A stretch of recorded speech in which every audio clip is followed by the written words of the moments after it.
Ma'rifat nih, dalam Tauhid Murni. Lalu bagaimana pandangan kita dalam bermakrifat ini mengenai berita-berita akhir zaman, Ustaz?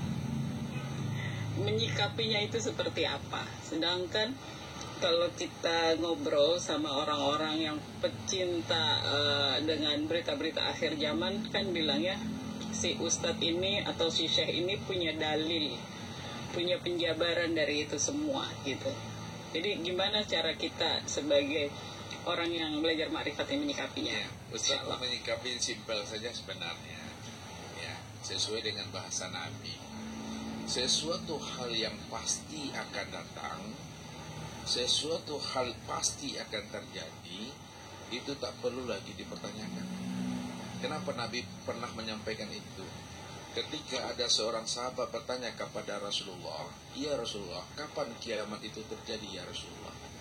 Rasulullah itu diam, ibu-ibu, diam. Lalu diulang lagi, "Ya Rasulullah, kapan kiamat itu terjadi ya Rasulullah?" Lalu Rasulullah itu pas namiang saja itu, udah mulai dia lempar wajahnya. Yang ketiga kalinya, "Ya Rasulullah, kapan kiamat itu terjadi ya Rasulullah?" Lalu ketika itu nampaklah wajah Rasulullah itu agak marah, agak sirah, ya.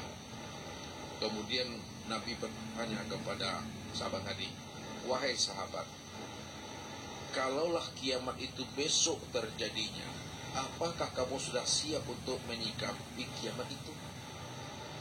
Allahu a'lam bissawab ya Rasul. Aku serahkan kepada Allah dan Rasul. Lalu apa kata Nabi?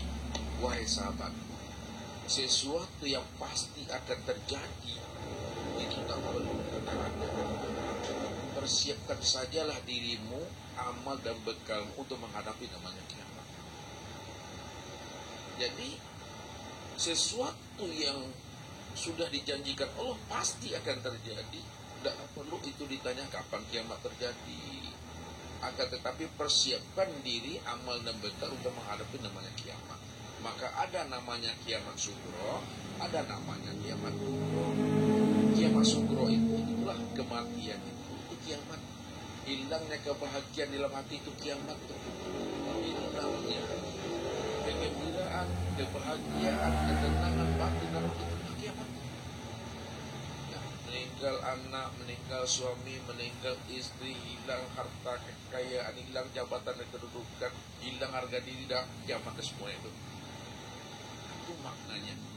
Tapi yang kiamat besar, yang kiamat kubro, kita tidak akan, menurut Ustaz lah ya, tidak akan sampai kita ke sana.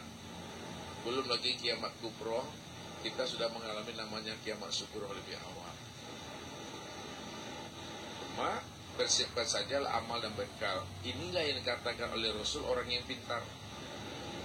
Mana orang yang dikatakan oleh Rasul orang yang pintar dan orang yang cerdas?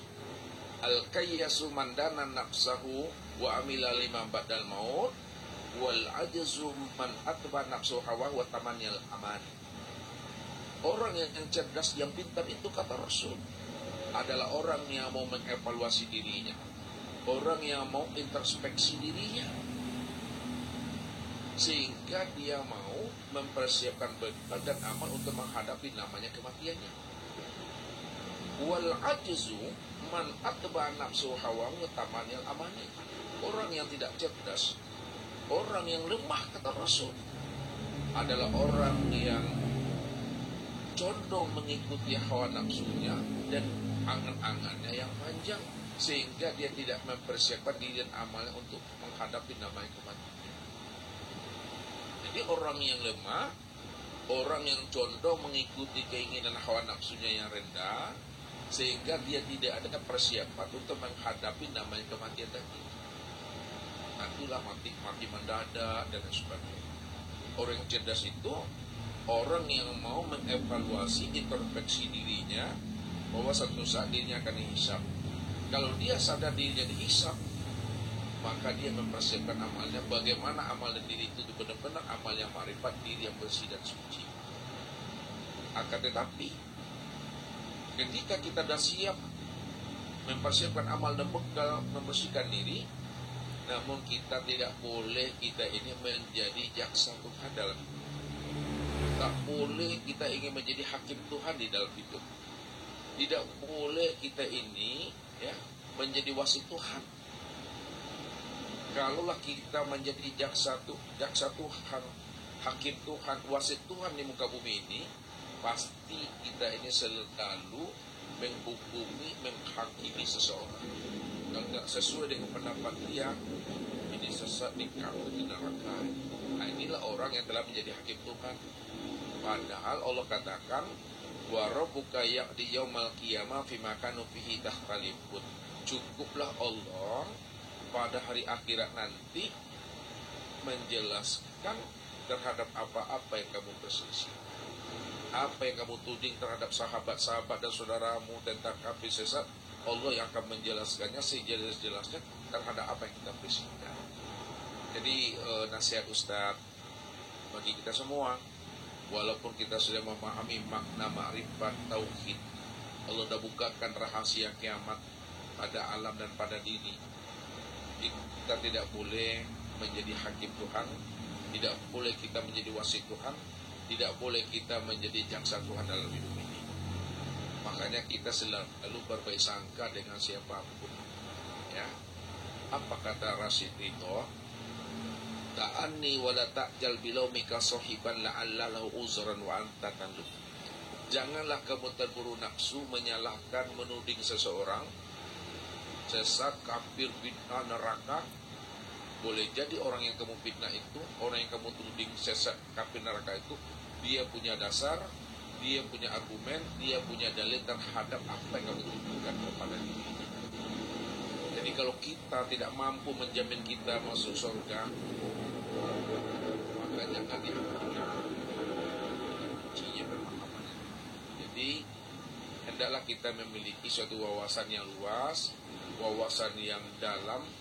Jangan kita hidup ini seperti katak di dalam tempurung. Kalau kita wawasan kita seperti katak dalam tempurung, itu artinya sesuatu yang tidak bisa diterima oleh akal. Pada saat kita berdiskusi lalu terjadi perbedaan pendapat, selalu kita mengatakan orang itu berbeda pendapat itu selalu kita katakan sesat dan salah. Ya, ini kebanyakan manusia seperti itu, lemah ini. Kalau dia berdiskusi, berdialog, kalau dia itu dengan lawan bicaranya tidak sependapat, maka orang yang tidak sependapat itu selalu dikatakannya salah, selalu dikatakannya itu tidak benar. Ini suatu kekeliruan. Makanya Nabi mengatakan tadi, man kasura ilmu qala inna. Kalaulah wawasannya tinggi, wawasannya dalam, dia telah mendapatkan ilmu hikmah dan ilmu laduni, sedikit kemungkinan bagi dirinya untuk membantah, bahkan tidak pernah membantah sama sekali. Karena dia diskusi, dia bicara tetap dalam kalimat la ilaha illallah. Itu mungkin Ibu Fitri. Ini Ibu yang cantik satu lagi, Ibu